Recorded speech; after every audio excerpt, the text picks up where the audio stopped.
let's go ahead and jump into this first one. It's really juicy. It's Julio Jones. Do you have him going over or under 92.5 receiving yards in week 1 against Seattle? I do have the over. And the thing I love about Thrive is that they're not asking you about these deep picks. Like, we love talking about Randall Cobb and Steven Sims, but I know a lot of other guys don't. You just want to hop in there, look at the studs and their matchups and make your picks. And so for Julio Jones, I'm smashing the over on this 92.5 receiving yards against Seattle. We've talked about the matchup. Seattle, they're an extremely efficient offense. I think they're still going to be pretty good. And we talk about the Falcons' defense not being great. They've been perennially towards the bottom of the league. And we know the volume's going to be there for Matt Ryan. They threw over 50 more pass attempts than the team that came in second. So they led by a massive margin. And Julio Jones had over 100 yards in 38% of his games last season. Over the last 2 seasons, Julio's averaged over 14 yards per reception. So we're looking for him to catch 6 or 7 passes in this game. I think that's totally doable in this matchup. And even if he doesn't see touchdowns, that doesn't matter for this because we're only looking at the yardage. And, I think if he gets a decent clip of volume, he's going to get a decent clip of yardage to go along with it. So I love him here. When the Falcons need to move the ball, maybe not score the ball. We've always talked about how Julio has had struggles and lack of utilization in the red zone. In the end zone. So if we're looking at just yardage and they need to move the ball in Atlanta, it's going to Julio Jones. Yeah, I mean, if it was over under 0.5 receiving touchdowns, it might be a little bit tougher, but I'm with you on the over. And look, Thrive knows what they're doing because Julio had 90 or more receiving yards in 8 of his 15 games last season. And to hit this over, Julio has to have 93 yards. He averaged 93 yards per game last year, so this is right on the stones. I'm just taking it because Julio, you said he needs 6 or 7 catches based on his yards per reception, and I think you'd agree with me when I say he could have 4 catches and hit 93 yards. He could just bust one to the house, and it could be dunzo. So I'll take the over. I mean, the Falcons, we've talked about their volume a ton. They led the NFL in pass attempts last season. I expect them to be towards the top this year again. Seattle defense is very meh, and Atlanta should be able to find success against Seattle in this season opener. They're at home. Matt Ryan loves being at home in his career. He typically plays a little bit better, doesn't have to deal with that 12th man up in Seattle, even though the 12th man may be virtual this year. But look, I'll take Julio with the over in this one, Steph. And lock that one in. The icing on the cake here, it's a very close game. There's always icing. There's always icing. You always got to add a little layer of some vanilla, maybe some chocolate on there at the end. But the spread is pretty close. Vegas says Seattle is 1.5-point favorites on the road. And the over-under is 49.5. So expect this to be a high scoring. We love the matchup this year. I want fantasy pieces all over this game. DK Metcalf, Tyler Lockett, Julio Jones, Calvin Ridley, Hayden Hurst was a start of the week for you. I'm all over Todd Gurley as well. So we love this matchup. And I think, Julio, if anybody's going to dominate in this game, it's going to be the stud Julio Jones putting up over 92.5 receiving yards. Speaking of matchups, this next one comes from a matchup we actually haven't talked about too much today. It's Cam Newton over or under 255.5 passing plus rushing yards against the Miami Dolphins. Pretty favorable matchup for the Pats here. Steph, what do you think about Cam Newton in New England? I know you're pretty bullish on him, so I'm guessing you're going to take the over on this one. You're right. I love Cam. It's so tough to start him in week 1. New offense. We haven't seen him play pretty much an entire season, but 255.5 passing plus rushing yards seems fairly modest, though. That's exactly, and that's why this is an easy smash for me. The Patriots are 6.5-point favorites in this game. Vegas has the line at 43 total points in this one. That's nothing crazy, but that's more than enough for Cam to put up 255 yards. Yeah. And I know we rag on Miami. They were in tank mode last year, but they did beat the Pats in Week 17 last season in Gillette Stadium. So I think Belichick's going to be fired up. They can't do anything right. They can't even tank right. Maybe. But I think New England's going to come in for what should be like a pretty menial game. I think they're going to come in pretty fired up. And every year, it seems like the Finns pull one over the Pats. And considering Fitzpatrick's already been named the starter for Week 1, this game I think will be closer than most expect. 7 of 11 of Miami's players on defense are with the team for the first time in their careers. So I'm not expecting there to be much chemistry for the Dolphins defense, even though I think they can improve. Damian Harris, I think he was the RB2 on the depth chart in New England, potentially the RB1 depending on Sonny Michel, but he's now on IR. So Sonny Michel's coming in with a banged up foot. It's pretty much James White as the main back in this backfield for New England. So it's going to come down to Cam putting the team on his back on the ground. I wouldn't be shocked to see him with 250 yards just through the air. Expect a lot of James White, a lot of Julian Edelman. And in 2018, the last time we saw a healthy Cam, he averaged 240 passing yards a game and 35 rushing yards on the ground. So if all remains constant from what we saw from his last season, 2018 in Carolina, he should be able to beat this pretty easily. You know I love Cam Newton, so I love it. So, Steph, I'm not quite as sold as you are on this one, but I'll still take the over. And I hate agreeing with you on 2 in a row, but I think we'll find a way to disagree on the next one.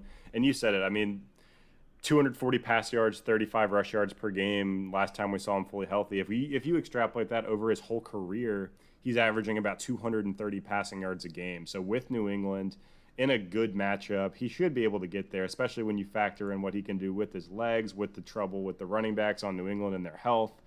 So to me, it's about the matchup. If this was a tougher matchup, I think I might be more inclined to take the under. But against Miami, one not being the scariest defense, like you said, they have a lot of new pieces on the defensive side of the ball. Byron Jones, Kyle Van Noy, Shaq Lawson, Emmanuel Ogbah. But to your point, first game together, they're going to have busted coverages. They're going to have, weaknesses across the board that they're going to need to clean up. So that doesn't scare me too much, and I think they are going to be able to move the ball. And again, to your point, good job, Steph. You made most of the same points I was going to make. I mean, Fitzmagic is going to be slinging the rock all game long. The Dolphins could put up a decent amount of points on the Pats.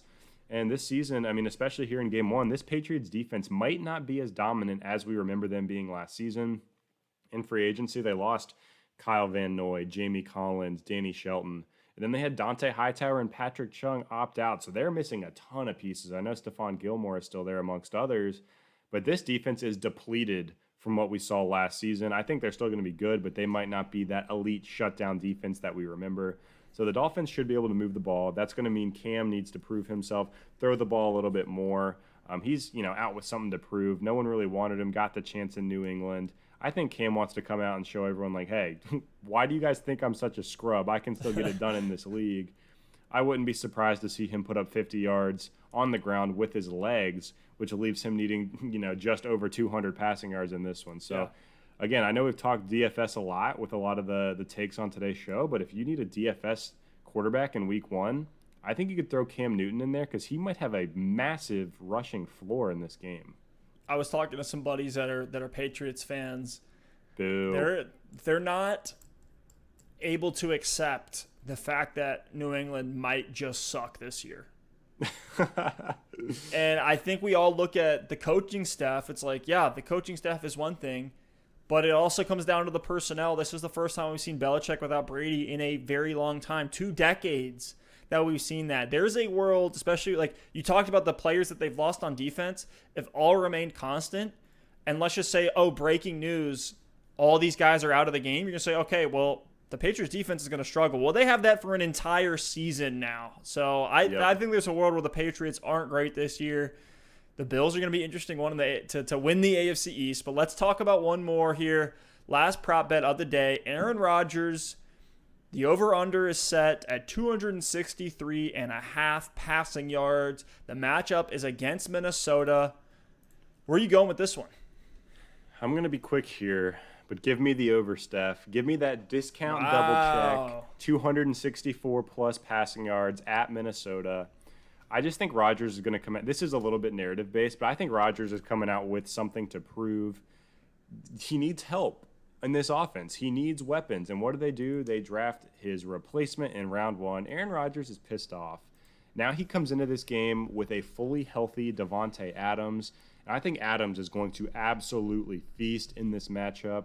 I do not expect Mike Hughes or Holton Hill as Minnesota's corners to be able to slow him down.